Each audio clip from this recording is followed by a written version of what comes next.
It only takes one moment to turn normal into nightmare. A single noise in the middle of the night. A glance in the mirror that lasts 1 second too long. A chill sharp and sudden with no breeze in the room. Tonight, you'll hear 3 real horror stories that begin where safety ends. Stories that don't rely on monsters or curses, just quiet terror, the kind that sneaks up slowly and stays. Each one is true. Each one changed someone forever. And after tonight, you might never look at an empty room or a quiet night the same way again. So if you're ready, press play. But don't say we didn't warn you. Some doors, once opened, don't close easily. It was the kind of morning where the air felt wrong heavy, with a stillness that clung to my skin like damp cloth. I was 23, fresh out of college, and working for a small conservation outfit in the southern Blue Ridge. The job was simple on paper: catalog plants, map forgotten parcels, and avoid getting lost in places no one bothered to visit. But that Monday in June, when Elena handed me the file for track 14, something shifted inside me. Her words, "Good luck. This one's a black hole," weren't just a joke. They carried a weight, like she'd seen something in those papers she didn't want to share. The file was a mess, pages yellowed and smudged, the last report from 1978 by some guy named Brooks. His final line, "Old dwelling remains." Advise caution, sat there like a warning, scratched into stone. I should have listened. The ranger station was a squat building with a tin roof that shimmered under the morning sun, its edges curling like burnt paper. Inside, the air smelled of stale coffee and old wood, the kind that holds memories you don't want to touch. I flipped through the file, each page more faded than the last, the ink bleeding into itself like it was trying to escape. Brooks had listed trees, oaks, maples, a few pines, along with rough counts of trillium and ferns. But that single line about the dwelling kept pulling my eyes back. Advise caution. No explanation, no details. Just those 2 words staring up at me. I tried to laugh it off, told myself it was probably just a bear den or a rotted shack, but my stomach churned like I'd swallowed something sour. I signed out a GPS unit, a clunky gray box that flickered like it was already giving up, and grabbed a stack of survey sheets. My pack was heavy with gear: a notebook, a compass, a water bottle that sloshed too loudly, and a small knife I kept more for comfort than utility. The drive to track 14 was a slow descent into nowhere. The road started as cracked asphalt, then dissolved into gravel that crunched under my tires. the sound swallowed by the dense wall of trees. By the time the gravel gave way to clay ruts, I was gripping the wheel so hard my knuckles ached. The weeds in the middle of the path brushed the undercarriage of my truck, whispering against the metal like they were trying to tell me something. I kept driving, ignoring the way the air grew thicker, the way the light seemed to dim, even though it was barely noon. After 2 hours, the road just stopped. No warning, no sign, just a tangle of grass and broken branches where the path should have been. I parked, killed the engine, and stepped out.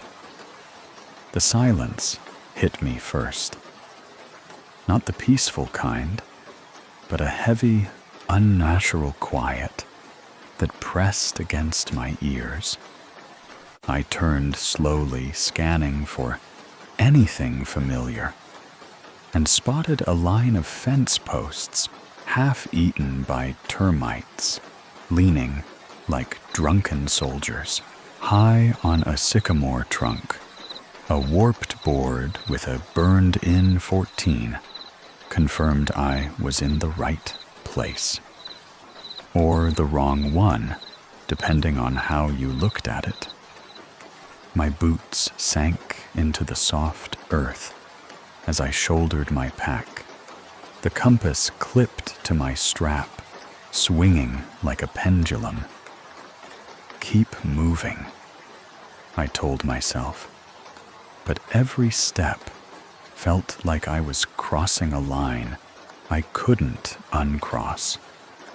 The forest swallowed me within 20 paces.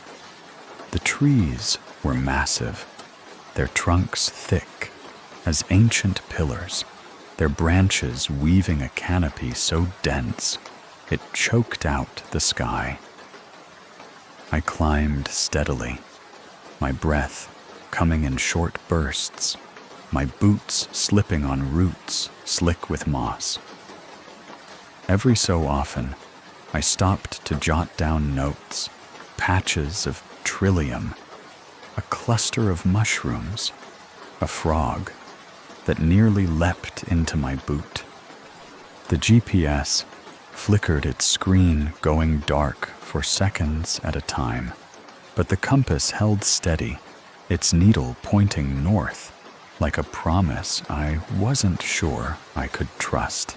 The air smelled of damp earth and something sharper, like metal, left to rust. I told myself it was normal, just the forest doing what forests do. But my skin prickled with the sense that I wasn't alone. About an hour in, I noticed a break in the undergrowth, a dip in the slope that seemed to pull me toward it. I shifted for a better look and froze. Tucked into a hollow was the edge of a stone foundation, half buried in the earth, like the forest was trying to swallow it whole. It was so out of place, so deliberate, that for a moment I thought I'd imagined it. The stones were stacked unevenly, some crumbling into dust, others slick with green moss that glowed faintly in the dim light. I should have marked it on my map and kept moving. That's what the job required. Observe, record, move on. But something about that hollow felt personal, like it had been waiting for me to find it. Go closer, a voice in my head urged, and I hated how much I wanted to listen. I picked my way down each step, careful, my boots sinking into the soft earth. The air grew colder, heavier, like I was walking into a basement no one had opened in years. The foundation formed a rough rectangle, maybe 20 feet long, its walls sagging in places where the stones had given up. Inside a rusted stove sat crooked its pipe, bent at an angle that looked like someone had twisted it with bare hands.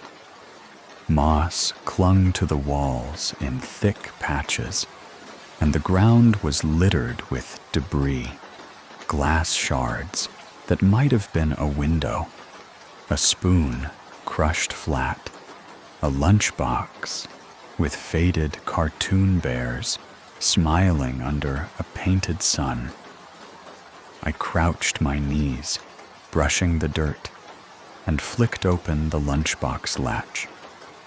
Inside was a scrap of blue cloth wadded tight, and a handful of marbles, their colors red, yellow, blue, still vivid, like they'd been left yesterday. My neck prickled, the hairs standing up, as if someone had breathed too close. I stood my heart, doing a nervous flutter. And that's when I heard it, a slow, deliberate shift, like something heavy moving its weight from one foot to another. My first thought was bear, but no bear moves that quietly. I turned in a slow circle, scanning the trees, my breath catching in my throat. Nothing. Just trunks and shadows, the forest holding its breath. I told myself it was my imagination, but my skin felt too tight, like it was waiting for something to break. I stepped back over the wall, my eyes darting to every shadow, every flicker of movement. Then came the second sound, higher up the slope, a low branch snapping, followed by a soft thud. My voice came out higher than I meant. "Hey, just a conservation survey down here." No answer. The silence was worse than the sound. The slope seemed steeper as I climbed back up my boots, slipping on the damp leaves, each step pulling at my calves, like the earth itself didn't want me to leave. The air felt heavier now, thick with the smell of rotting wood, and something else, something metallic, like blood left to dry. My compass spun lazily, the needle twitching as if it couldn't decide where north was anymore. I clutched the GPS, its screen still dark, and told myself to focus. Just mark the spot and move on, I thought. But the hollow behind me felt like a pair of eyes boring into my back. I didn't dare look over my shoulder. I reached the tulip poplar I'd seen earlier, its bark pale and smooth, almost bone-like in the dim light. I leaned to peek behind it, my breath shallow, hoping, praying I'd see nothing. And I did. No animal, no person, just the ground covered in leaf litter. But then my eyes caught it, a single boot print pressed deep into the soft earth. The heel was dug in, like whoever left it had pushed off in a hurry. It was too big to be mine, the edges sharp and fresh, like it had been made minutes ago. My chest tightened, a cold sweat breaking out across my forehead. I scanned the ground for more prints, but there was nothing. No trail leading up to it, no tracks leading away. Just that one mark, like it had appeared out of nowhere. I stood there, my breath coming in quick, shallow gasps, my mind racing to make sense of it.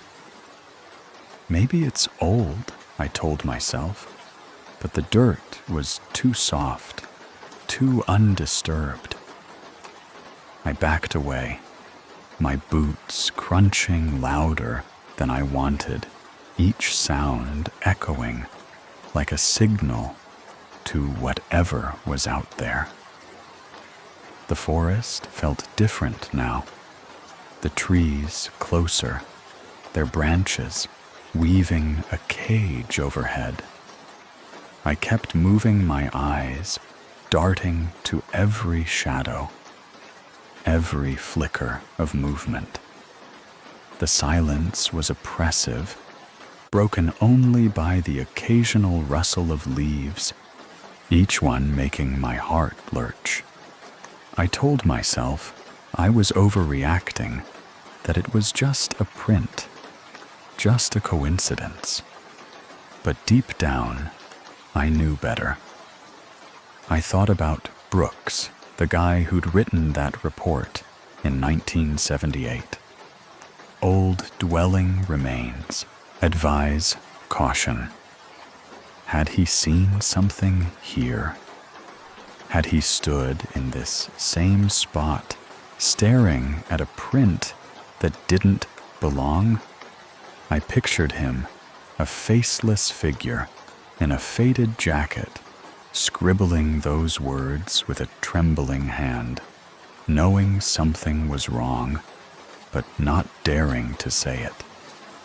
The thought made my stomach twist. I kept walking faster, now, my pack bouncing against my spine. The trail wound downhill, the ground slick with mud, and I nearly slipped twice, catching myself on roots that felt too soft, too alive under my fingers. The light was fading faster than it should have, the sun sinking behind the ridge, like it was in a hurry to leave me behind. I stopped to check my map, spreading it out on a flat rock, my hands shaking as I traced the lines. The hollow wasn't marked, not even a faint outline. It was like the map refused to acknowledge it, like the forest itself had erased it. I folded the map, my fingers leaving damp smudges on the paper, and kept moving. The air grew colder, the kind of cold that seeps into your bones and stays there.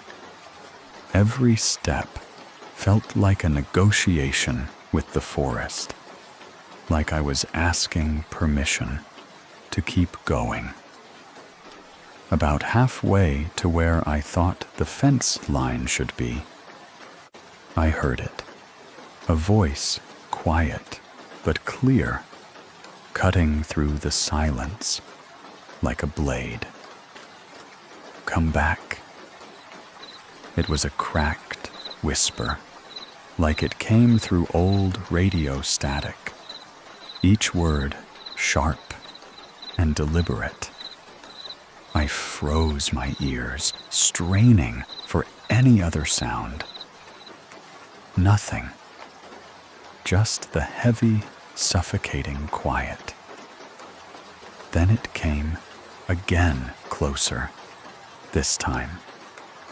Come back. My hands went clammy, my heart slamming against my ribs. I took a step back, then another, my boots sinking into the soft earth.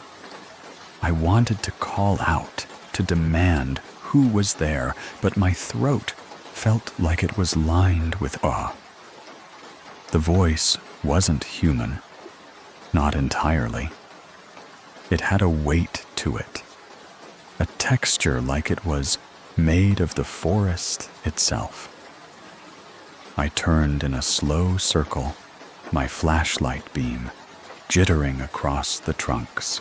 The trees seemed to lean closer, their shadows twisting into shapes that didn't fit.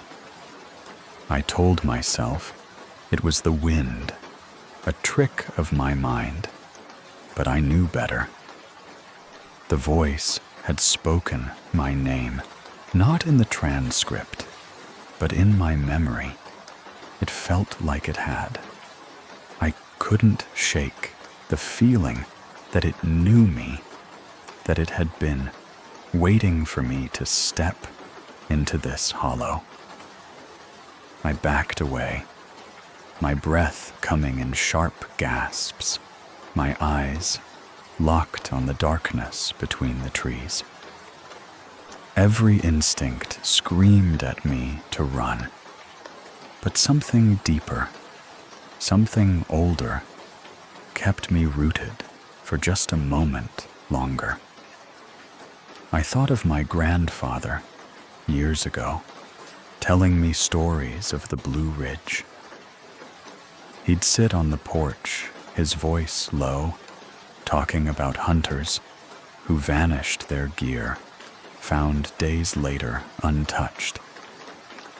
The woods don't forget, he'd said, his eyes fixed on the tree line. I'd laughed then, a kid who thought he was invincible. Now standing in track 14, I felt the weight of those words. The forest wasn't just a place, it was alive, watching, waiting.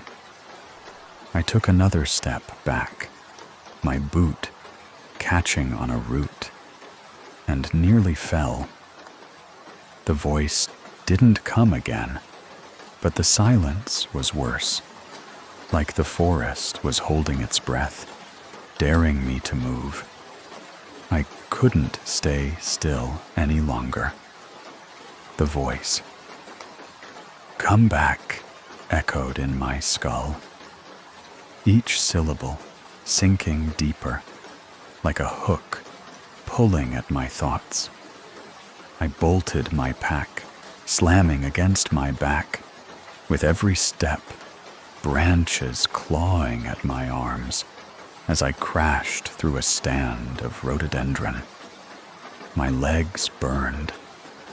My breath came in ragged gasps, but I didn't care. I just needed to move, to put distance between me and that voice, that print, that hollow. The forest seemed to fight me, the ground, uneven roots rising like traps under my boots.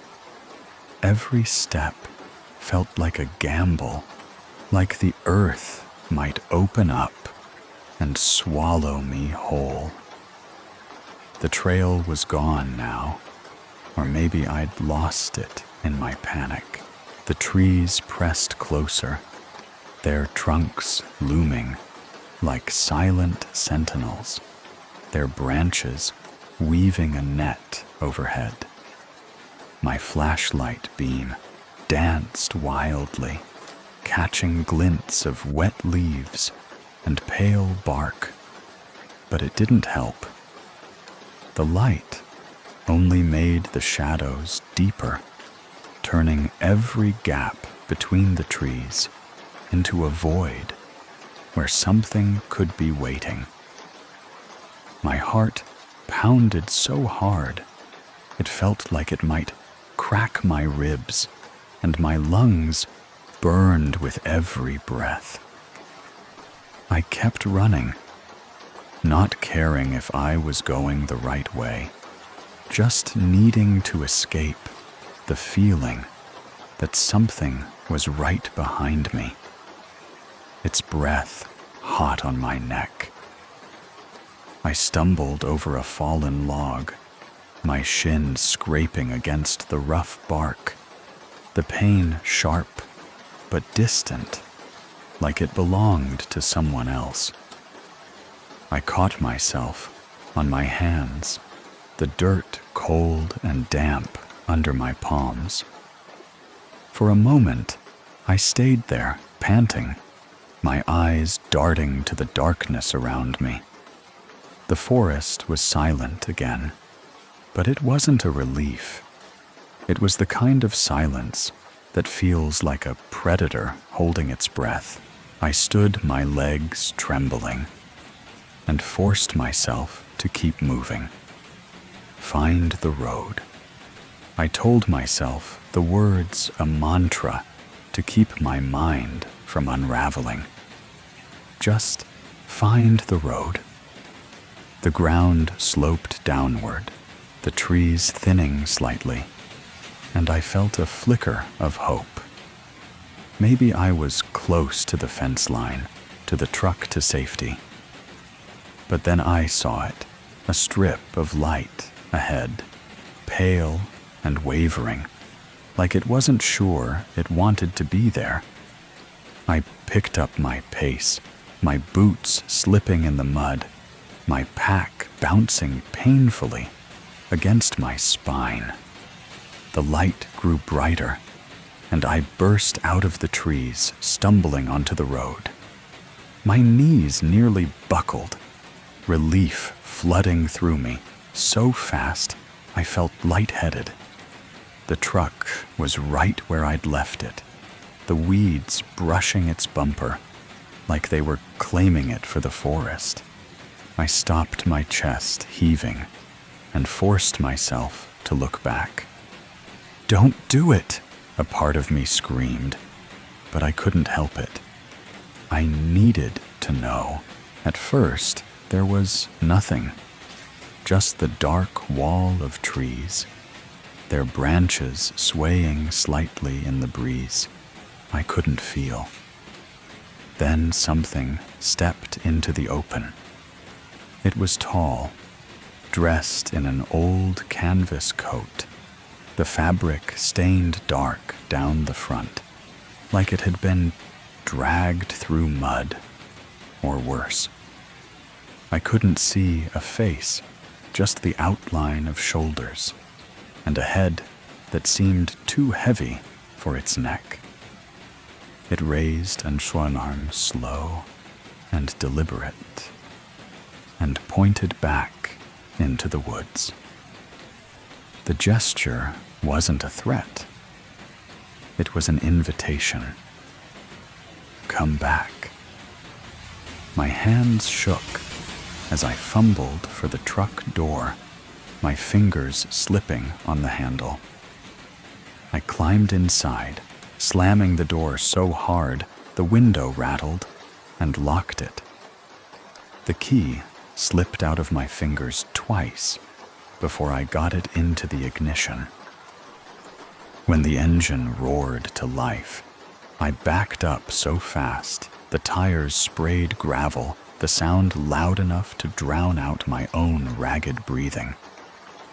I didn't look in the rearview mirror, didn't dare. I just drove the ruts, jolting the truck, the trees blurring past like they were trying to close in. My hands gripped the wheel, my knuckles white, my heart still hammering, like it might never stop. I thought about Elena, her warning about track 14 being a black hole. I wondered if she'd known, if she'd sent me out here as some kind of test. Or maybe she'd just seen too many people go into places like this and come back changed, or not come back at all. I thought about Brooks again, his cryptic note, his caution. Had he seen that figure? Had he heard the voice? I pictured him stumbling back to his truck, just like me, his hands shaking as he wrote those words, knowing no one would believe him. The thought made my throat tighten, like I was carrying his fear along with mine. The road stretched on the gravel, giving way to asphalt, the trees thinning, until I could see open sky. I didn't breathe easy until I pulled into the gas station in Darnell. The buzzing fluorescent lights casting harsh shadows across the lot. I sat there, gripping the wheel, sweat cooling on my neck, waiting for my hands to stop shaking. The world felt too bright, too normal, like it was mocking what I'd just been through. I didn't tell anyone at the station what I'd seen. I just turned in the GPS and my notes, my handwriting jagged from nerves, and said I'd finished the survey. Back at the ranger station, I dropped the GPS on Elena's desk, the clunky gray box landing with a thud. She looked up, her eyes narrowing, like she could see the weight I was carrying. "You okay?" she asked, but I just nodded, my throat too tight to form words. I handed over my notes. The pages crumpled from being stuffed into my pack, and walked out without looking back. The station's tin roof pinged under the afternoon sun, a sound that felt too ordinary, too safe. I climbed into my truck and drove home, the hum of the engine, the only thing keeping me grounded.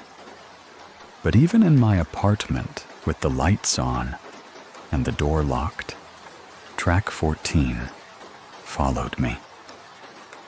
That night, I couldn't sleep. Every time I closed my eyes, I saw that figure in the canvas coat, its arm raised, pointing back into the woods. I heard the voice, "Come back." Its cracked whisper curling through my thoughts like smoke. I kept my knife on the nightstand, the blade catching the glow of the streetlight outside. It didn't help. The apartment felt too small, the walls too thin, like the forest was pressing in from all sides. I got up, paced the kitchen, and boiled water for coffee I didn't drink. The clock ticked past midnight, then 1, then 2, and I sat there, staring at the window, half expecting to see that figure standing in the parking lot. The next day, I called in sick. I couldn't face the station, couldn't face Elena's questions, or the thought of another assignment. I spent the day going through my notes, trying to make sense of what I'd seen. The lunchbox with the marbles, the crushed spoon, the boot print. They felt like pieces of a puzzle I didn't want to solve. I thought about the hollow, the way it had felt alive, like it was waiting for me to step inside. I remembered my grandfather's stories, again, the way he'd talked about the woods like they had a memory, a will. They don't forget, he'd said. And now I understood.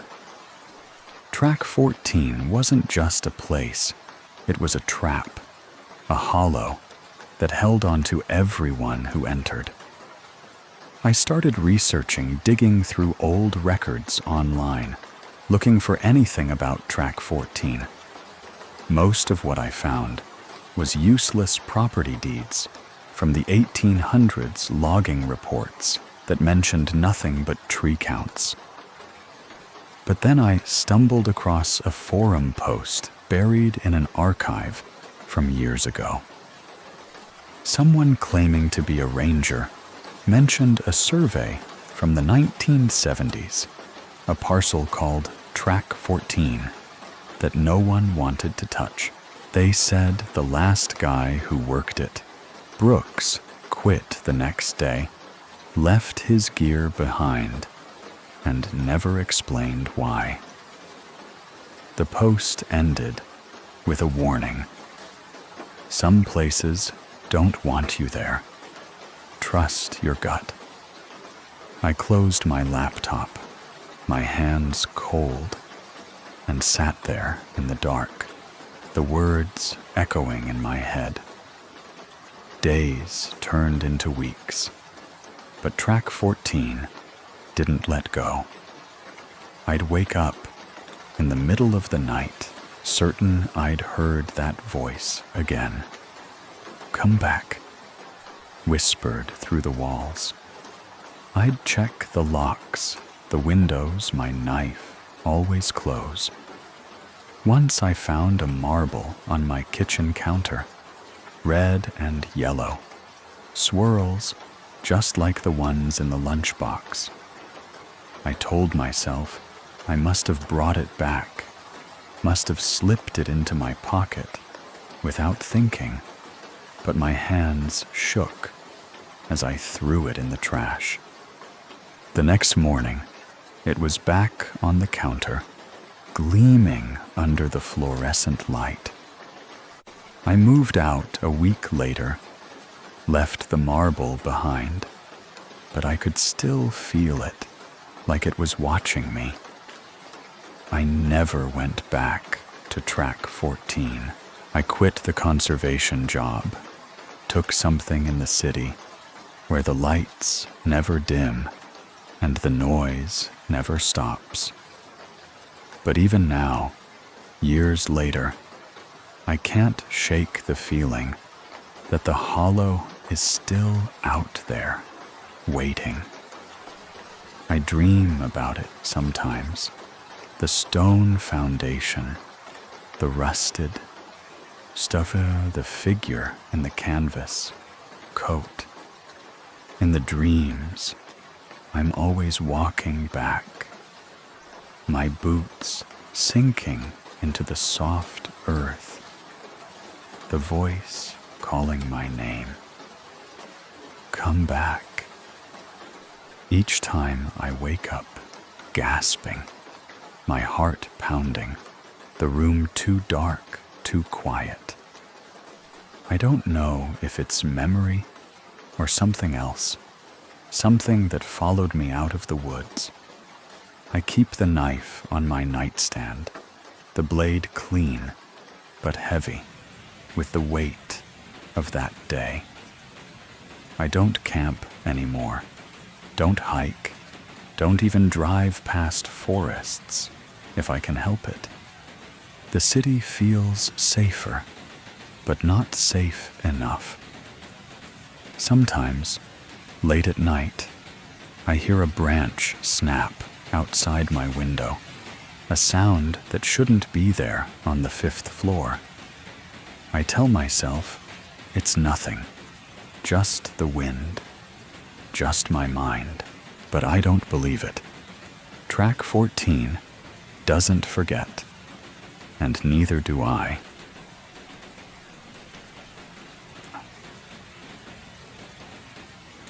The house in eastern Tennessee wasn't just a building. It was a relic, a husk of my grandfather's life, that had started crumbling the moment he drew his last breath. I was 24, too young to be sifting through a dead man's belongings, but old enough to know I couldn't dodge the responsibility forever. The call had come a month ago, curt and legal, informing me the estate was mine to settle. No one else wanted it. My uncle, the only other family left, had washed his hands of it years ago, his voice low and bitter over the phone. That hollow's older than any grave you'll find. Let it rot. I didn't ask what he meant. I just packed a duffel bag, threw it in my truck, and drove out the highway, narrowing until asphalt gave way to gravel, then to a dirt path that seemed to resent every turn of my tires. The house loomed at the end of the trail, half swallowed by kudzu. Vines curled over the porch like fingers claiming what was theirs, twisting through broken window screens and choking the gutters.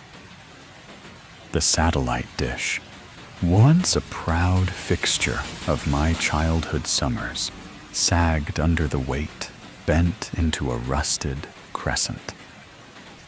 I parked and sat for a moment, gripping the steering wheel, the engine ticking as it cooled.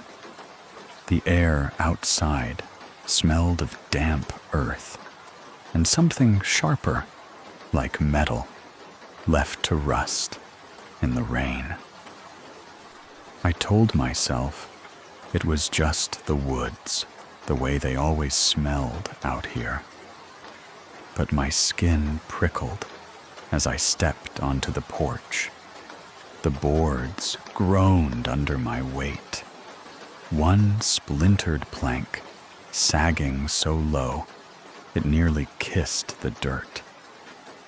I stepped around it, my hand hesitating on the doorknob. It turned too easily, as if the house had been expecting me. Inside, the smell hit like a fist mildew, mouse droppings, and a sour edge that clung to the back of my throat. The living room was a time capsule, frozen in the moment. My grandfather's heart stopped. A stack of waterlogged magazines slumped on a side table. Their covers faded to gray. Jars of something unidentifiable lined the shelves, their labels long peeled away, leaving only streaks of glue. I moved through the rooms like a trespasser, my boots leaving faint prints in the dust. Every corner held a memory, my grandfather's heavy tread on these floors, his squinting eyes watching me from the porch as I tore around on his old Polaris ATV. He'd never say much, just lean on the railing, his silence louder than any warning. I used to think he was unbreakable, a man who could stare down the woods and make them blink first. Now, standing in his absence, I wasn't so sure. I spent the day hauling out the detritus of his life, moth-eaten quilts, warped books, a tin of fishing lures so rusted they crumbled at my touch. My shoulders ached, my fingers gritty with dust that seemed to settle into my skin. By dusk, the quiet had grown heavier, pressing against my chest, like a weight I couldn't shake. I stood in the kitchen, wiping sweat from my brow, when my eyes caught on a bent nail by the door frame. A set of keys dangled there, glinting faintly in the fading light. The Polaris keys. I froze, my breath catching as a flood of memories rushed in summers, spent racing down the trails, the engine's roar drowning out the world. My grandfather's shadow, always there watching. I reached for the keys, without thinking, my fingers closing around the cold metal. The weight of them felt like a promise, or maybe a dare. I didn't plan to ride that evening. The thought came unbidden, like a whisper I couldn't ignore. Maybe it was the silence of the house, too thick, too alive with things unsaid. Maybe it was the need to feel something other than the ache in my bones. I grabbed my jacket, slung my leg over the ATV's cracked seat, and turned the key. The engine sputtered, then roared to life, a sound so familiar it made my chest tighten. The trail behind the barn was still there, a rutted scar cutting through the woods. I gunned the throttle, the tires biting into the dirt, and for a moment I was a kid again, reckless and untouchable. The path stretched out, endless, as it had seemed back then, and I let it pull me deeper into the hollow. The trail wasn't just a path. It was a mouth jagged and hungry, waiting to swallow anyone foolish enough to wander too far. As the ATV lurched over the ruts, the trees seemed to lean closer, their branches clawing at the sky, and I felt the hollow's pulse slow and deliberate, like it was tasting my presence. The trail started innocently enough, a stretch of cracked pavement where grass pushed through like stubborn weeds. I remembered it from childhood, the way it wound behind the barn, past the sagging fence posts, and into the woods. Back then, it had felt like freedom, a ribbon of earth leading to the edge of the world. Now it was different. The pavement crumbled under the tires, giving way to hard-packed clay that jolted my spine with every bump. My teeth clenched, not from the cold, but from the way the woods seemed to watch me, their shadows pooling thicker than they should have in the fading light. I told myself it was just the hour, the way dusk tricks the eye. But my hands gripped the handlebars a little too tightly. About a mile in, I passed an old hunting blind perched in a black walnut tree. The plywood was gray, weathered to splinters. The ladder snapped halfway up, like something heavy had torn through it. I slowed my eyes, lingering on the jagged edges. It didn't look like rot. Rot doesn't leave claw marks. My stomach twisted, but I shook it off, blaming the long day and the dust still clinging to my throat. I pressed the throttle. The engine's growl drowning out the quiet that felt too much, like a held breath. The trail dipped and twisted, the trees growing denser, their trunks packed so close I could barely see the sky. The air turned heavy, carrying a scent I couldn't place, musty metallic, like blood left to dry on old iron. 15 minutes later, the path opened into a clearing, a shallow bowl carved into the earth. 3 trailers sat in a crooked half-circle, their rusted husks sinking into the ground. The siding was pocked with holes, the windows long gone, leaving empty sockets that stared back. The doors were missing, yawning open like mouths, waiting for something to stumble inside. I killed the engine, the silence rushing in so fast it made my ears ring. The clearing felt wrong, like a place where time had stopped caring. Tire tracks cut through the dirt, fresh and deep, the tread marks clear enough to trace with a finger. My heart kicked up a notch. No one should have been out here. No one had reason to be. I swung my leg off the ATV, my boots sinking into the damp earth. Each step felt too loud, the crunch of leaves echoing like a warning. I approached the nearest trailer, my hand resting on the doorway to steady myself.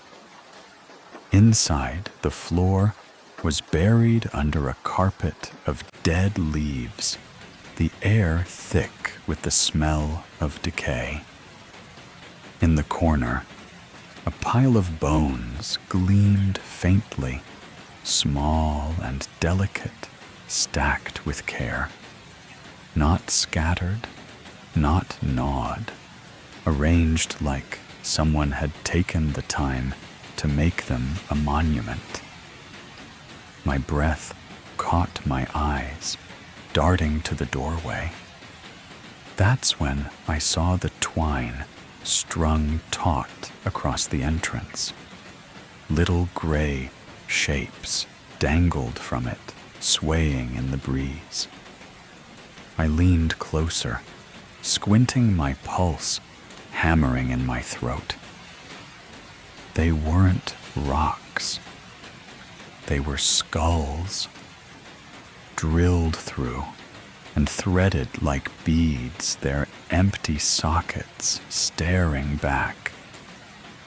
My mouth went dry, the air suddenly too thick to swallow. I stumbled back, nearly tripping over a chunk of broken concrete.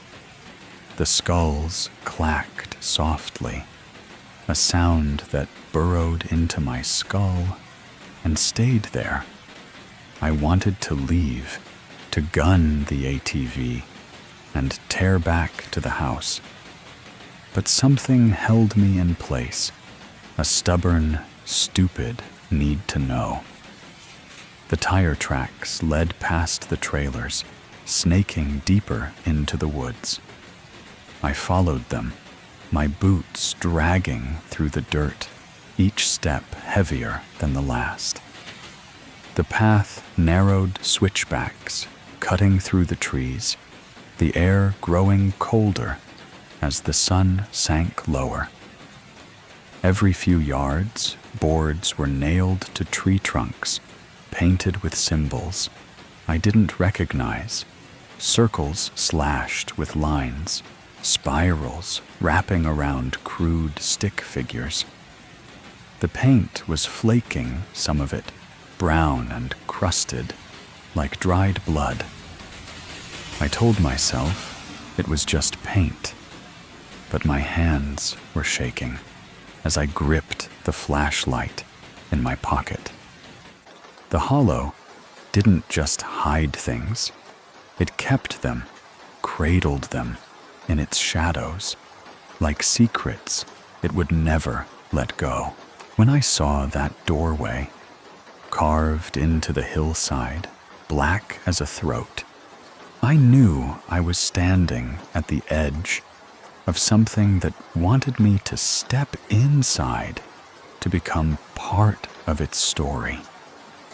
The trail wound deeper, the trees closing in until the sky was just a sliver of gray above.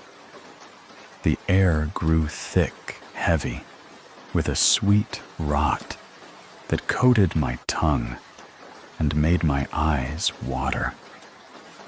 I followed the tire tracks, my flashlight beam cutting through the gloom, though it seemed to weaken with every step, as if the dark was swallowing it whole.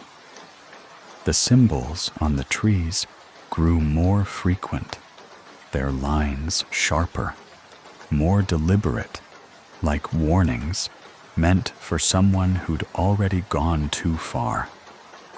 My chest tightened, each breath a struggle against the weight of the hollow. I wanted to turn back, but the tracks pulled me forward, a thread I couldn't cut. The path leveled into a deep hollow, so dark it felt like night had settled early. A stone foundation sagged into the hillside, its edges crumbling like old teeth. In the center was a doorway, a black rectangle sunk into the earth, big enough to walk through if you were desperate. I wasn't, but I edged closer, my boots scuffing the dirt. The smell hit me 6 feet away, a thick, cloying decay that made me gah. My shirt pulled over my nose, doing little to help.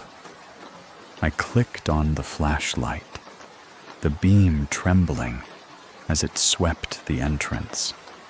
Inside the walls were slick with moisture, glistening like the inside of a lung. In the far corner, a pile of burlap sacks shifted a slow, deliberate movement that froze my blood. Something inside was moving, rolling over with a wet, scraping breath that echoed in the dark. My knees went weak, the flashlight slipping in my grip. I took a step back, my heart slamming against my ribs. The air felt alive, pressing against my skin, urging me to stay. Don't look away. See what's inside. The thought wasn't mine. It came from somewhere else, low and insistent, like a voice I couldn't quite hear. I forced my legs to move, to put distance between me and that doorway, when a hand clamped down on my shoulder. My body locked up, every thought draining out of my head. I turned slow as a nightmare and saw him, a man in a battered canvas hat, his face shadowed, his beard streaked with gray. His mouth twisted into a smile, polite but empty, like he was mimicking something human. Don't go in there, he said, his voice calm like he was telling me the time. I couldn't speak, couldn't move my eyes, locked on his hand, the fingers too long, the nails crusted with dirt. He raised a finger to his lips, his eyes glinting in the dark. You don't belong here. Turn around. His breath smelled of wet soil, heavy with the promise of rain. My mind screamed to run, but my legs wouldn't listen. Run. Now. The command came from deep inside, breaking the spell. He let go, and I stumbled back, my flashlight beam jittering over the trees. "Run," he said again, softer, almost sad. I didn't wait. I turned and bolted my legs, shaking so hard I nearly fell. The trail blurred branches, scraping my arms, my breath ragged in my throat. I didn't look back, but I felt it, the hollow, watching its shadows stretching after me, hungry and patient. The hollow didn't let go easily. It clung to me, its shadows trailing like fingers brushing the back of my neck as I tore through the woods. Every step felt like a theft, like I was stealing my life back from something that had already claimed it. I ran until my lungs burned the trail, a jumble of roots and rocks that threatened to trip me with every stride.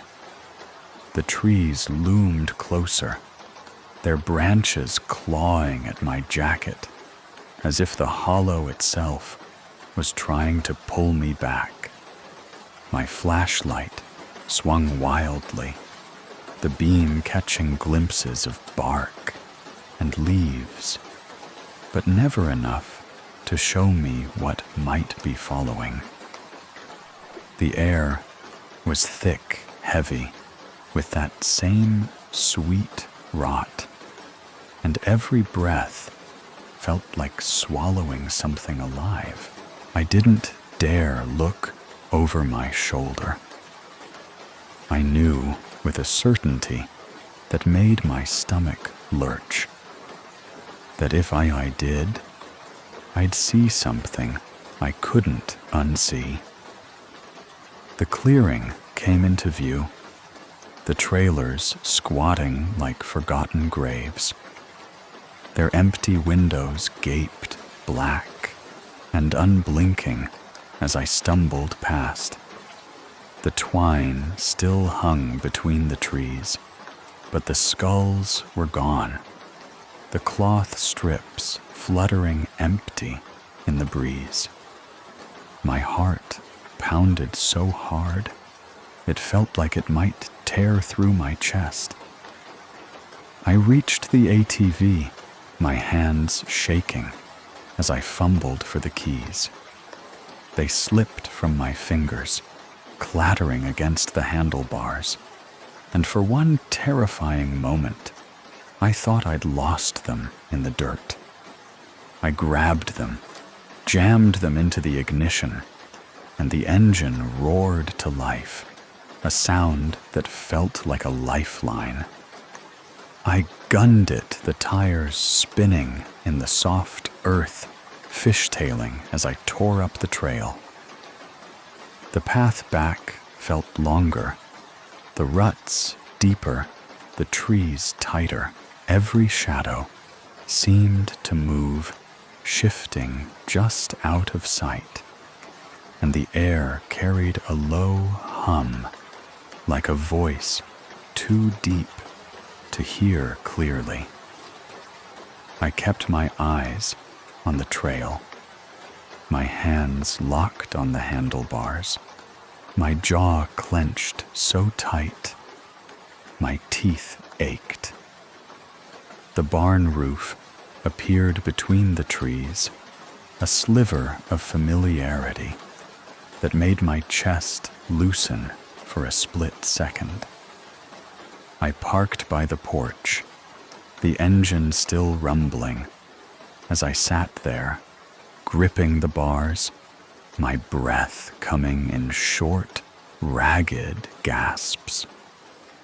The house stood silent, its windows dark, but it didn't feel empty.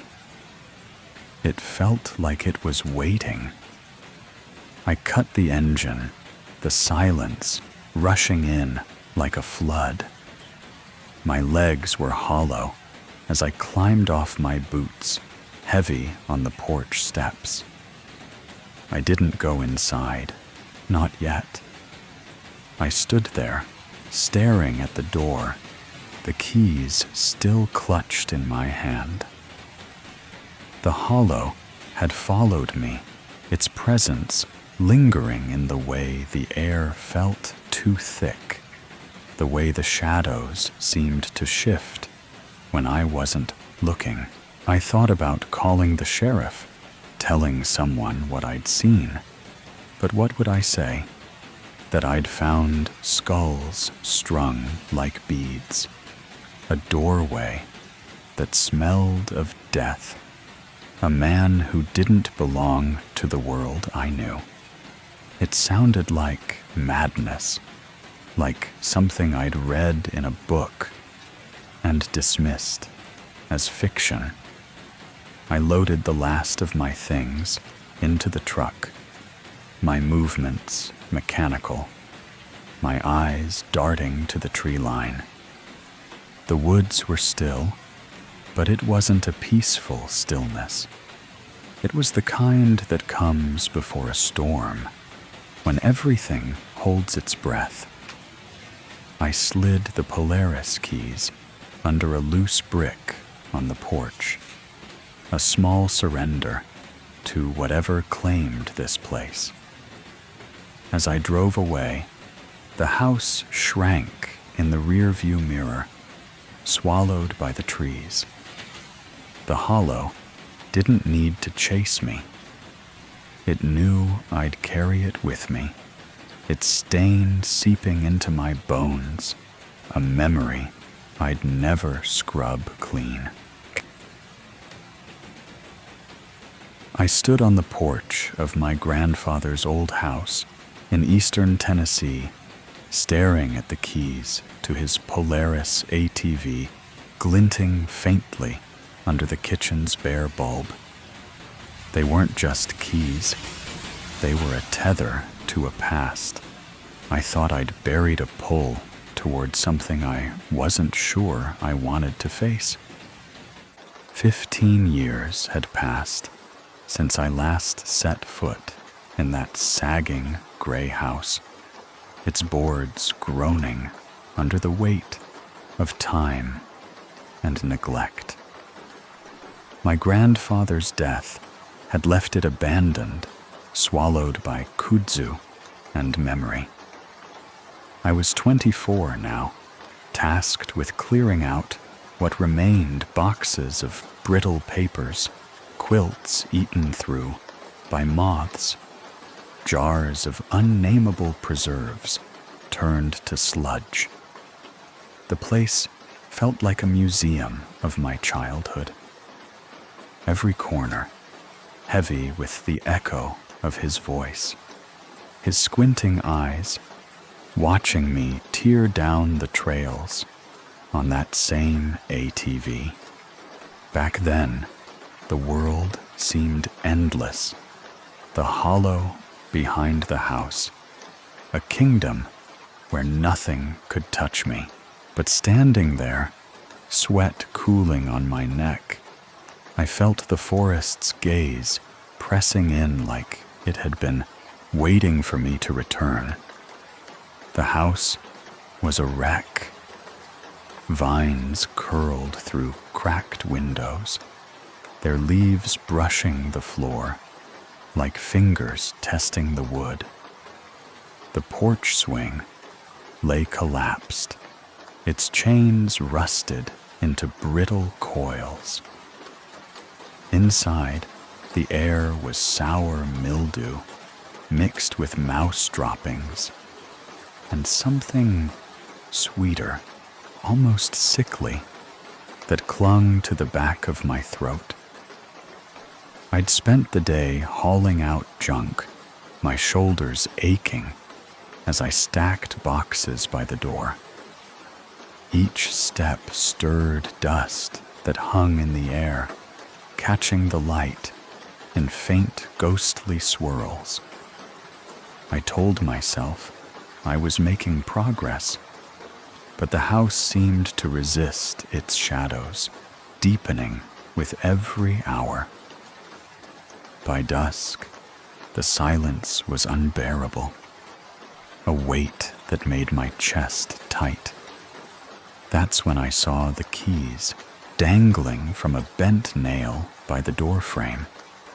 They hadn't moved in years, yet they looked untouched, as if someone had polished them just for me. My fingers closed around them, cold and heavy, and a memory surged up me. Barely 12, gunning the ATV down the trail, my grandfather's silhouette on the porch, his face unreadable. I used to think he was watching out for me, but now I wondered if he'd been watching something else. The thought sent a chill through me, sharp and unplaceable. I didn't plan to ride that evening. The logical part of my mind screamed to stay put, to keep sorting through the clutter and leave the past alone. But the quiet was suffocating, and the keys felt like a challenge. Maybe I wanted to prove I wasn't afraid that the stories my uncle used to tell about a hollow, too old for graves, a place that clung to those who entered, were just superstition.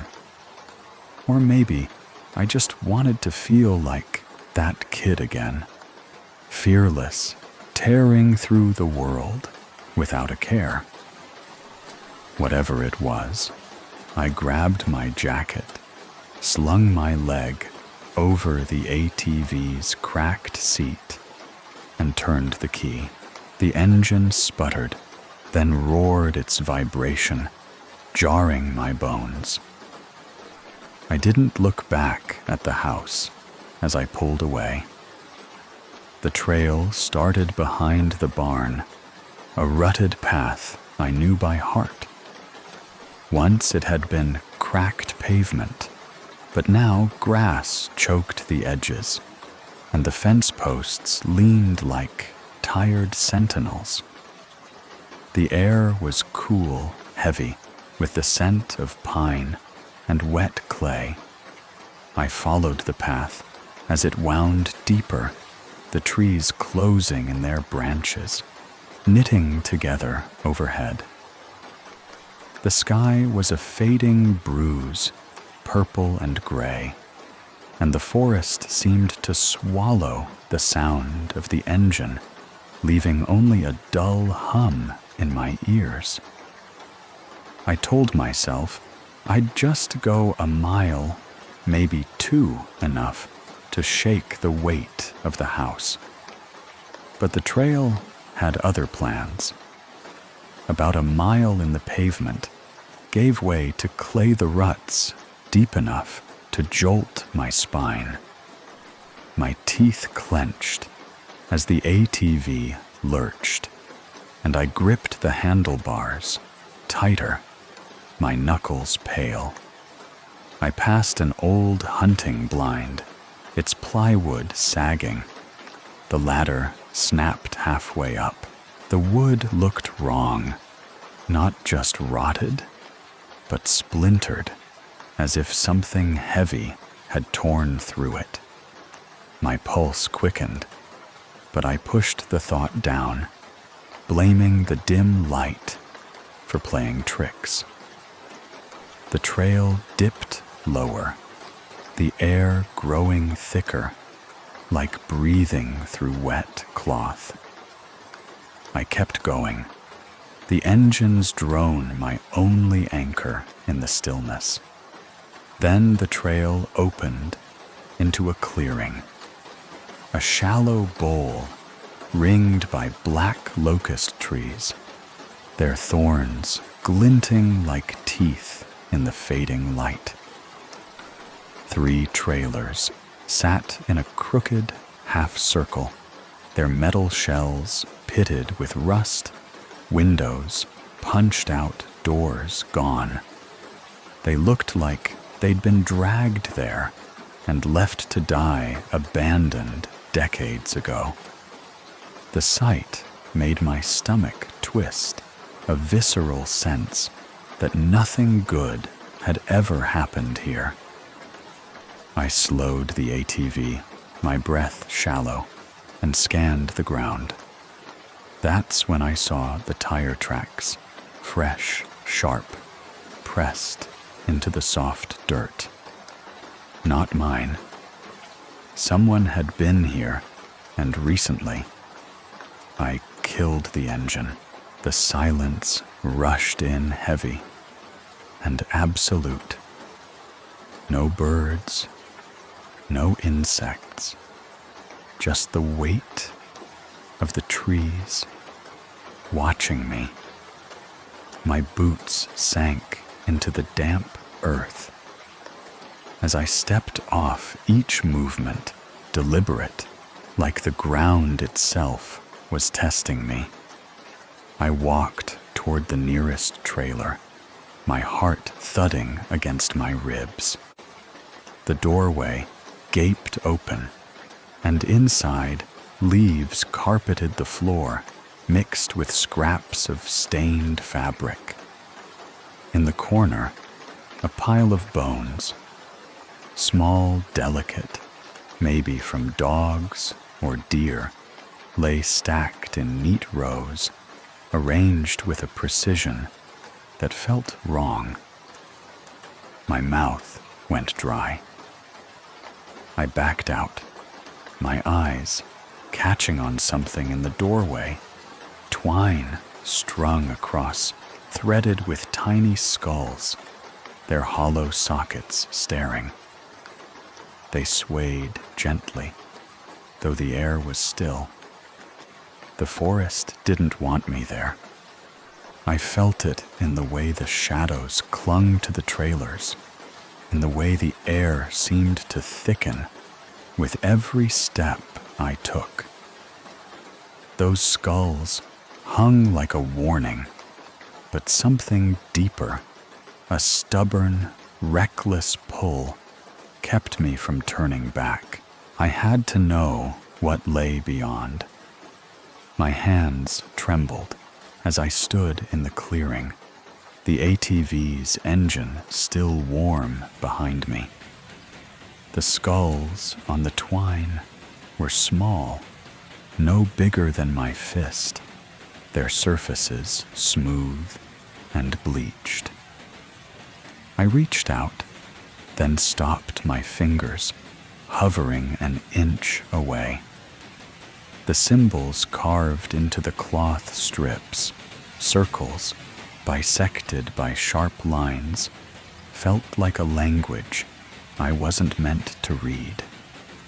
My chest tightened, a primal instinct screaming to leave, to gun the engine and tear back to the house. But I didn't. Something about those tracks, so fresh in the dirt, gnawed at me. Who had been here? And why did it feel like they'd left those bones for me to find? I climbed back onto the ATV, my movements slow, deliberate, as if any sudden motion might wake something in the trees. The engine roared to life, shattering the silence, and I followed the tracks past the trailers. The trail narrowed switchbacks, twisting through the forest, like veins under skin. The trees grew denser, their trunks gnarled, and ancient bark peeling in strips that curled like dead flesh. Every few yards, I spotted more signs, boards nailed to trees, painted with the same cryptic symbols I'd seen on the twine. Spirals wrapped around stick figures, lines slashed through circles, some smeared with a dark, flaking substance that looked too much like dried blood. I tried to focus on the path, but my eyes kept darting to the shadows, expecting movement. The air grew heavier, the scent of decay sharpening with every turn. My headlights cut through the dusk, illuminating patches of undergrowth that seemed to shift just beyond the beam. I told myself it was the wind, but the forest was still not a leaf stirring. My hands ached from gripping the handlebars, my shoulders hunched against the weight of the unseen. The trail dipped into a hollow, the ground softening under the tires, and I slowed my breath, catching the trees parted, revealing a stone foundation sunken into the hillside, its edges crumbling like an ancient ruin. A doorway gaped in the wall, a black rectangle that seemed to drink the light.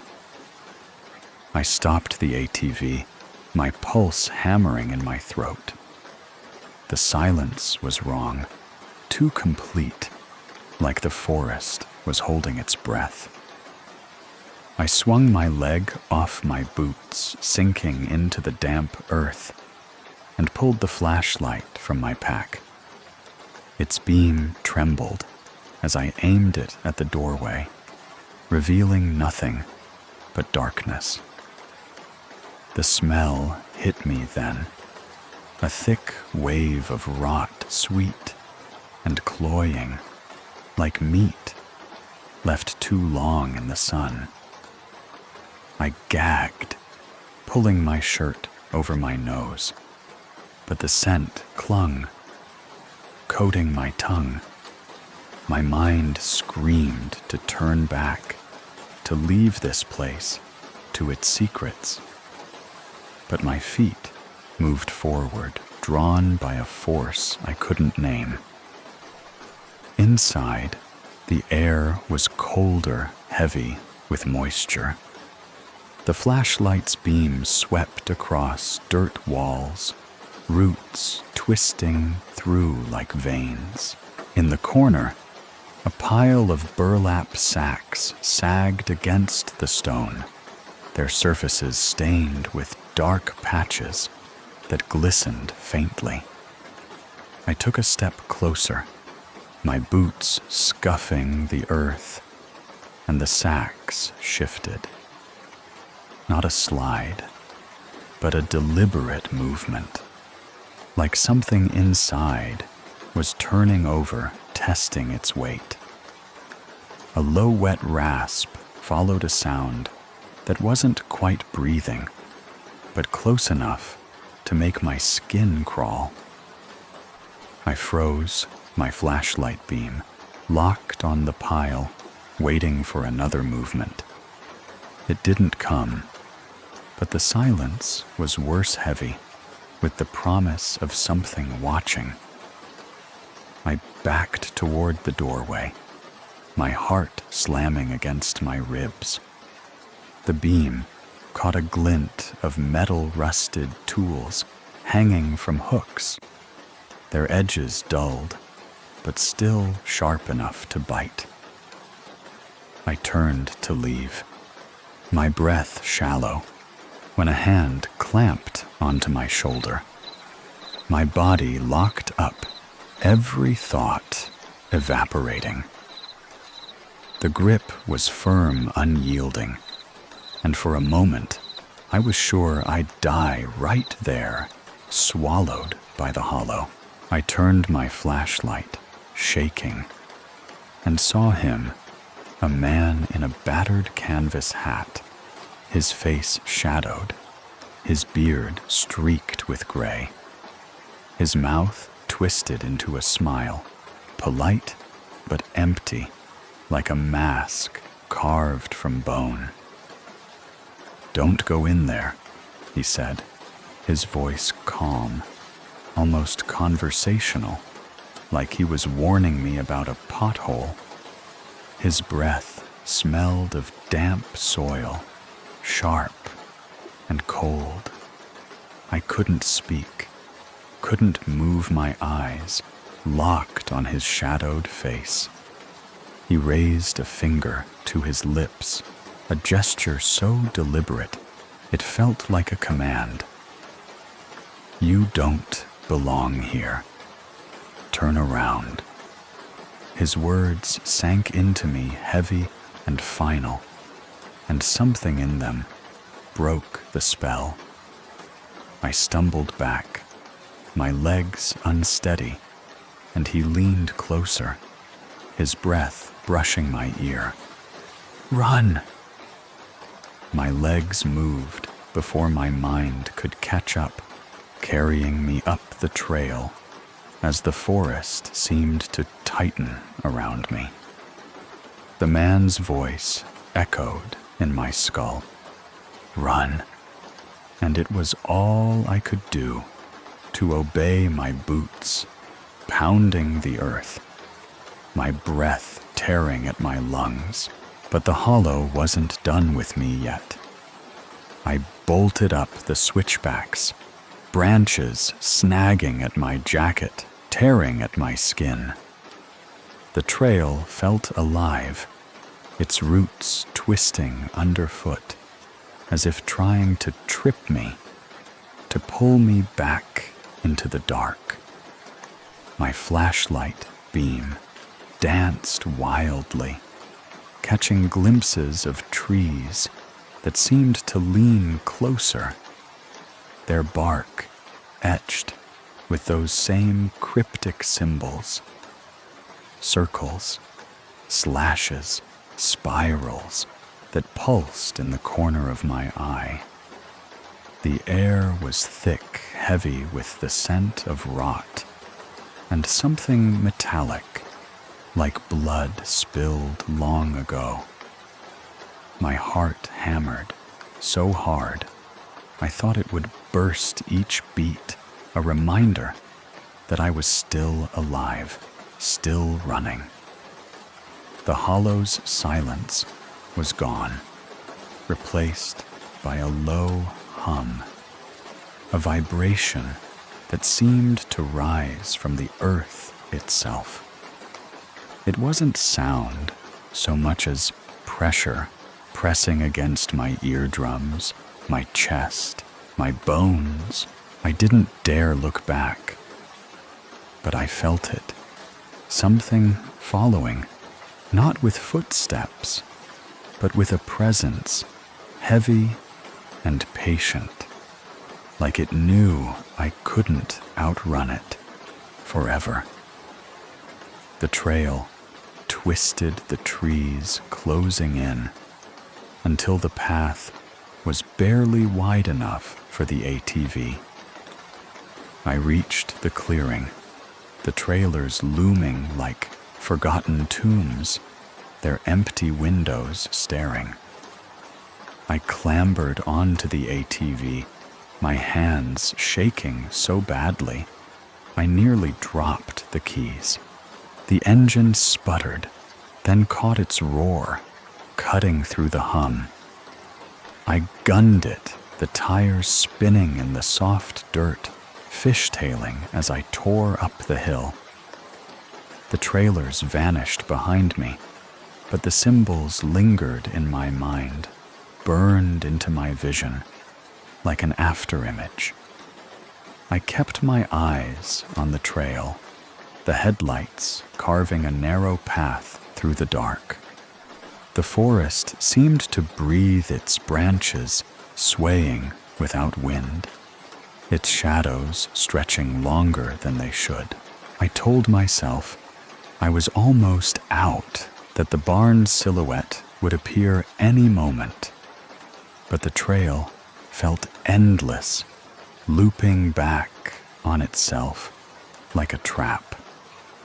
Halfway up, I saw it, a flicker of movement in the trees, pale and fluid, like skin stretched too thin over bone.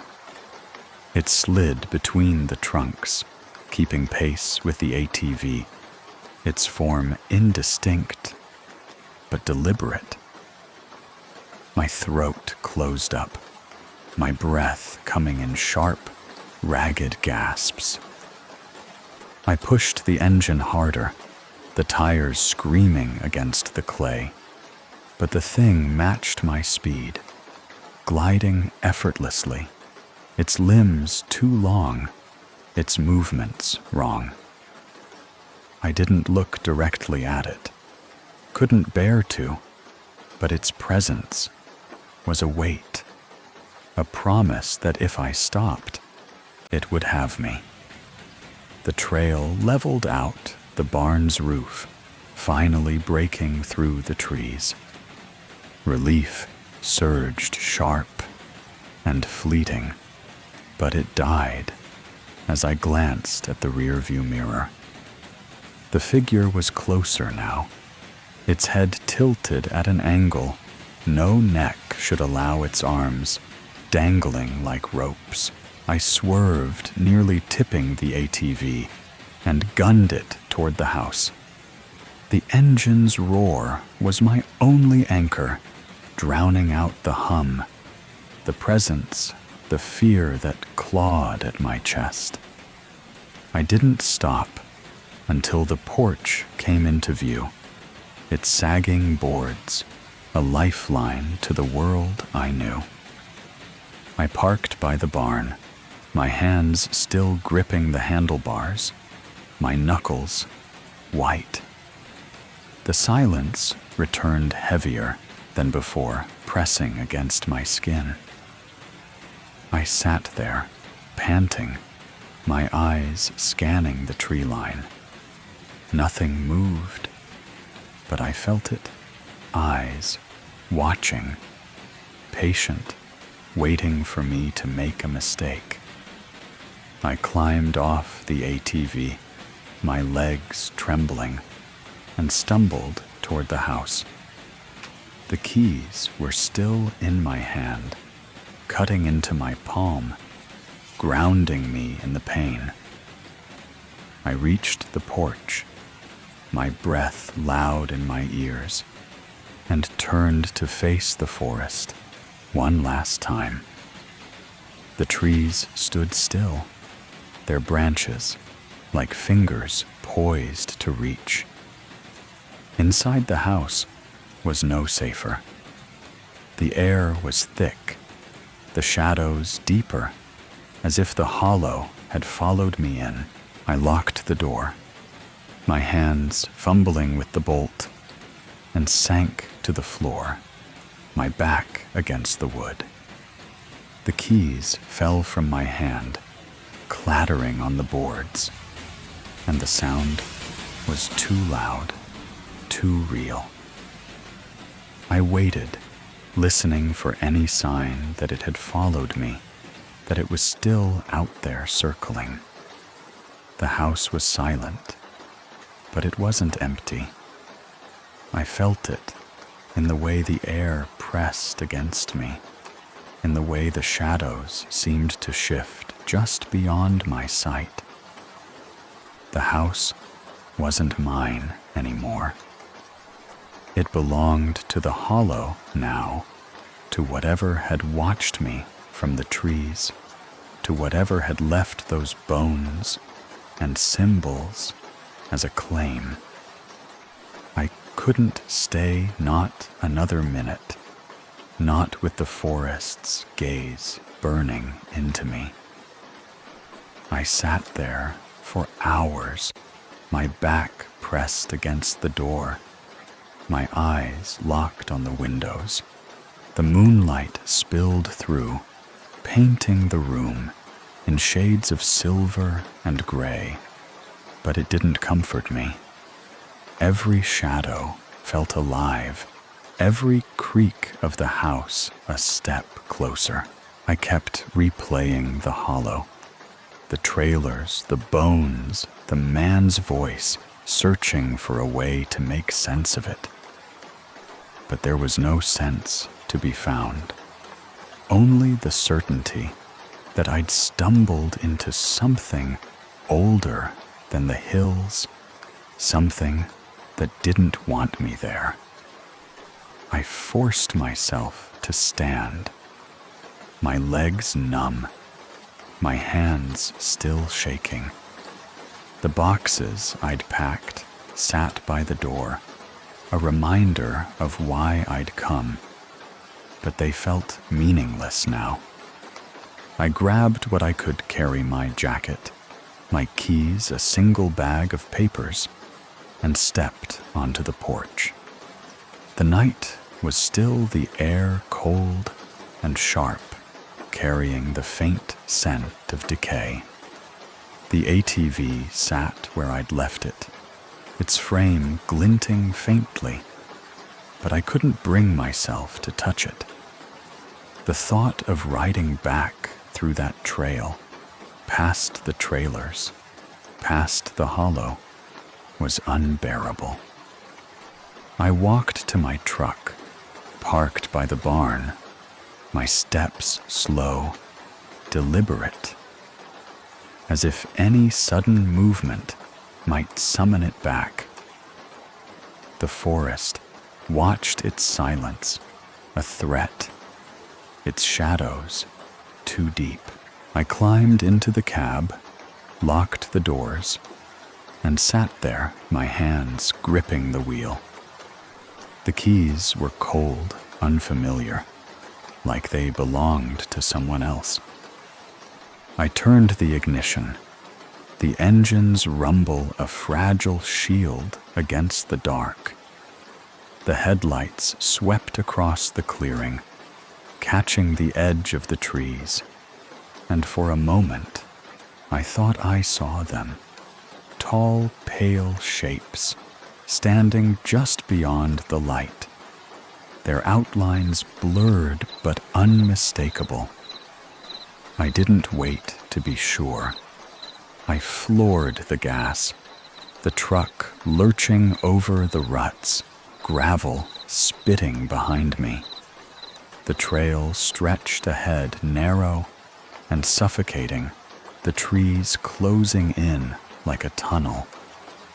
My breath came in short, sharp bursts, my eyes darting to the mirrors, expecting to see those shapes following. The road seemed to twist, to stretch, as if the hollow was reluctant to let me go. But I kept driving, my hands locked on the wheel, my heart pounding in my throat. When the trees finally thinned, giving way to open fields, I let out a breath I hadn't realized I was holding. The sky was pale, the first hint of dawn breaking over the hills. I pulled into a gas station. Miles later, the fluorescent lights harsh against my eyes. I sat there, the engine idling, my hands still trembling. The world felt different, fragile like a skin stretched too thin. I didn't call the sheriff, didn't tell anyone what I'd seen. They wouldn't believe me, and I wasn't sure I believed myself. The house, the hollow, the things I'd seen, they stayed with me, etched into my mind like the symbols on those boards. I left the keys under a brick on the porch, a final surrender to whatever claimed that place. I never went back, but sometimes, in the quiet of the night, I feel it, the hollow's grasp reaching across the miles, waiting for me to return. 3 stories, 3 reminders that horror doesn't always come loudly. Sometimes it arrives in silence, and sometimes it's still there, long after the story ends.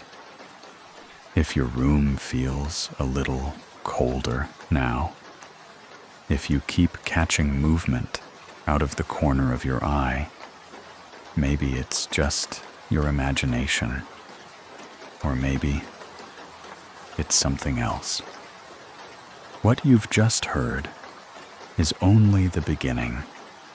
There are more stories, more strange events, more quiet disappearances, more moments people wish they could forget, but can't. And if you're curious, brave, or foolish enough to keep going, then subscribe, tap the bell, and return. Next time, the story might not be about someone else. It might sound a little too familiar. And by then, it's already too late.